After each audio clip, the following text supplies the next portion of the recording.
Hello दोस्तों, आइए हमारे व्रत कथा चैनल में आपका स्वागत है। मैं आपके लिए लेके आई हूँ शनि भगवान की कहानी। जय शनि भगवान। एक नगर में शामू और उसकी पत्नी रहते थे।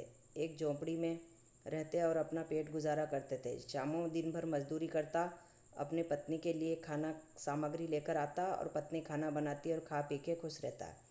एक दिन शामू शनि भगवान का पूजा पाठ करने लग गया। जब तक उसे मजदूरी करने जाने में देरी हो गई, किसने मजदूरी नहीं दी। तब शामू दिन भर भूखा ही घर पर लौट गया और पत्नी को कहने लगा कि आज मैं शनिदेव की पूजा अर्चना करने लग गया, तो देरी के कारण मुझे किसने मजदूरी पर नहीं रखा। आज तो भूखा ही सोना पड़ेगा। तब उसकी पत्नी ने कुछ नहीं कहा और दोनों पति पत्नी भूखे ही सो गए। दूसरे दिन मजदूरी करके घर आया तो शनिवार था। तब रामू ने दुकानदार को जाकर कहा कि दुकानदार, मेरे लिए पूजा सामग्री का सामान दे दीजिए। काले तिल और थोड़े उड़द की दाल और तेल शनि भगवान के लिए दे दीजिए, क्योंकि मैं ये लेकर अपने शनि भगवान की पूजा अर्चना करने के लिए जा रहा हूँ। तब दुकान वाले ने कहा कि इसमें ही तुम्हारे सारे पैसे खर्च हो चुके हैं, अब कुछ नहीं बचा है। तो शनि भगवान की पूजा की सामग्री लेकर शामू शनि भगवान के मंदिर गया। तेल चढ़ाया, तिल चढ़ाया और काली दाल चढ़ाकर पूजा पाठ में लीन हो गया। उसे ये भी पता नहीं चला कि घर पर किसे वक्त जाना है, और जब आँख खुली तो देखा कि बहुत रात हो चुकी थी। तब चिंता में पड़कर शामू अपने घर गया। पत्नी पति की राह देख रही थी तो आया शामू और पूछा, क्यों पतिदेव, आज खाने के लिए क्या लाए हो? क्या सामग्री लाए हो? क्या बनाऊं? देर से आने पर भी उसकी पत्नी ने उसे जवाब नहीं किया। फिर भी शामू सोचता रहा कि इतनी देर तक आया हूँ, फिर भी मेरी पत्नी ने कुछ नहीं कहा है, क्यों आज इतनी शांत क्यों है?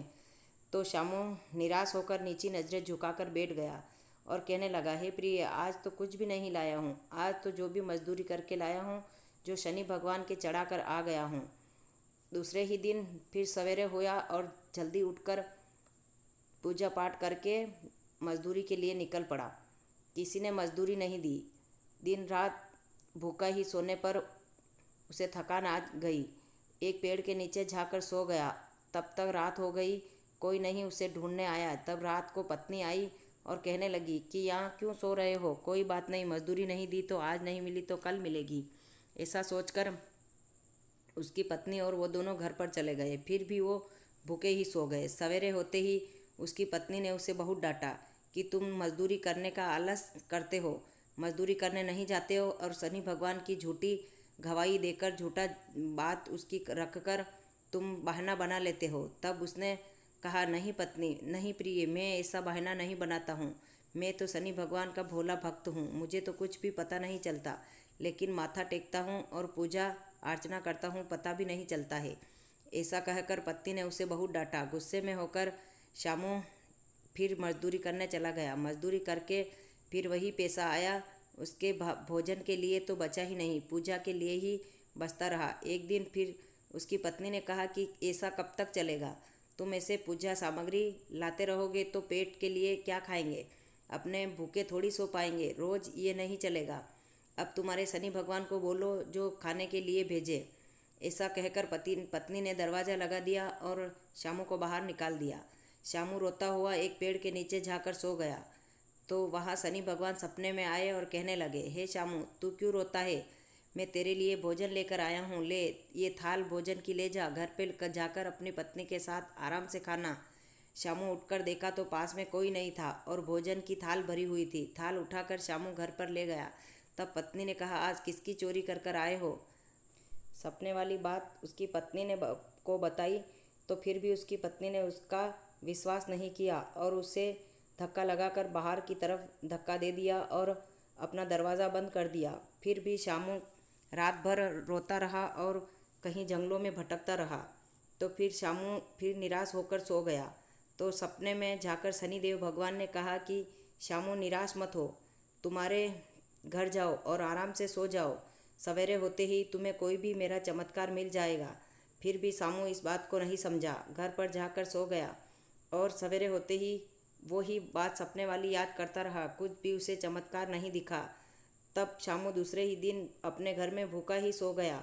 पति पत्नी जब सो रहे थे तब फिर शनिदेव भगवान उनके सपने में आए और कहा कि तुम्हारे झोपड़ी के पीछे एक पेड़ है, बड़ा पीपल का पेड़ है, उसके नीचे जाकर थोड़ा सा खड्डा करो। 7.25 खड्डा होने के बाद मेरा एक काला पत्थर मिलेगा। काले पत्थर के नीचे छोटे छोटे सुनहरी कलर के पत्थर मिलेंगे, उसे फेंक मत देना, अपने घर संभाल के ले आना और उसका मेरा एक चबूतरा बनाकर मेरा निर्माण कर देना और तुम्हें ही मेरी पूजा करनी होगी। अगर तुम ऐसा करोगे तो तुम्हारे घर पर पुत्र की प्राप्ति होगी, अन्न धन लक्ष्मी वैभव तुम्हारे घर पर विराजमान होंगे। अगर तुम ऐसा नहीं करोगे और सपने वाली बात को टाल कर सो जाओगे तो तुम्हें कोई नहीं मिलेगा जब तक तुम ऐसे ही भटकते रहोगे। तो फिर नींद खुली तो देखा इधर उधर कोई दिखाई नहीं दिया। पत्नी को जगाया और बोला कि हे प्रिय, मेरी बात को समझ और मुझ पर विश्वास कर, मुझे ऐसा सपना आया है। तब पत्नी ने कहा कि अगर तेरे शनिदेव ऐसे सच्चे हैं तो जाओ, तुम ही पीपल के पेड़ को ढूंढो और तुम ही उनकी मूर्ति को ढूंढ कर लाओ और चबूतरे बनाओ। खाने के लिए तो 2 वक्त की रोटी नहीं है और चबूतरे बनाने के लिए इसके पास पैसे पड़े हैं। अगर पैसे पड़े हैं तो जाओ। धक्का लगाकर बाहर की तरफ दे दिया और दरवाज़ा लगा दिया। सामू फिर भी सपने वाली बात को याद करता रहा और झोपड़ी के पीछे गया तो एक बड़ा सा उसे पीपल का पेड़ दिखाई दिया। पीपल के पेड़ के नीचे गया तो खुरचने के लिए कुछ भी नहीं था। छोटा सा डंडा लिया और खुरचने लगा। 7.25 जमीन नीचे गया तो एक काला पत्थर मिला। काला पत्थर को उठाकर माथे पर माथा टेक कर उसे अलग तरफ रख दिया। देखा तो नीचे सोने की ईंटें और हीरे जवाहरे और सोने के सिक्के पड़े हुए थे। तब वही सपने वाली बात को याद कर कर पास में कुछ नहीं था किससे वो भर कर लाएं तो उसके पास एक गले में हस्ताकड़ा पड़ा था। उस हस्ताड़े को अपने गले से निकाल कर लंबा करके उस पे वो सारे पैसे और धन दौलत जवाहरात सब उस पर रख कर पोटली बांध कर घर पर ले आया। घर पर रख कर फिर वो काला पत्थर तोड़ने के लिए गया तो पत्नी घर पर आई कर देखा कि ये हीरे जवाहरे कहाँ से लेकर आए हो, तो ज़ोर ज़ोर से आवाज़ लगाने लगी कि हो पतिदेव, कहाँ गए हो, ये हीरे जवाहरे कहाँ से लेकर आए हो। ये तो एलकार चौकीदार राज के आएंगे तो अपने को पकड़ कर ले जाएंगे, तुमने ये क्या किया। तब पत्नी की आवाज़ सुनकर पड़ोसनी दौड़ कर आई और कहने लगी कि क्या हुआ, तेरे पति कहाँ से चोरी कर कर लाया है। देखा तो धन माल हीरे जवाहरे पन्ने और सोने के सिक्के पड़े दिखे। तब पड़ोसन गई दौड़कर पंच को बुला कर लाई और पंचों को बुलाया तो दिन भर में बहुत सारे पंच इकट्ठे हो। पंचों ने ये बात गांव के मुखिया के सामने रखी तो मुखिया ने पंचायत बिठाकर उस शामू को वहां पर बुलाया और सारी बात पूछी। तब पूछने पर उसने जो भी सपने में आया और जो भी उसे शनि भगवान ने दर्शन दिए और उसकी पत्नी के बारे में सारा वहाँ पर बता दिया। सब पंचों ने उसे माफ़ी मांगी और कहा कि तुम्हें शनिदेव की कृपा हुई है, इसमें तेरा ही अधिकार है, हमारा किसी का अधिकार नहीं है, ये सब धन माल तुम्हारा है। लेकिन शामू बहुत दयालु और भोला इंसान था। उसने कहा कि ये मुझे कुछ भी नहीं चाहिए, मुझे तो केवल शनि भगवान की पूजा चाहिए। मैं शनि भगवान की सदैव जीवित रहूँगा, तब तक पूजा करूँगा। इस पैसों से भगवान का एक मंदिर का निर्माण कराइए। तब पंचों ने जाकर उसी पैसों को खर्च करके एक भव्य मंदिर बनाया और उसे पुजारी के रूप में स्थापित रख दिया। तो जीवन भर जब तक शामू जीवित रहा, जब तक शनि भगवान की पूजा अर्चना करता रहा, शामू के घर पे एक सुंदर से पुत्र ने भी जन्म लिया।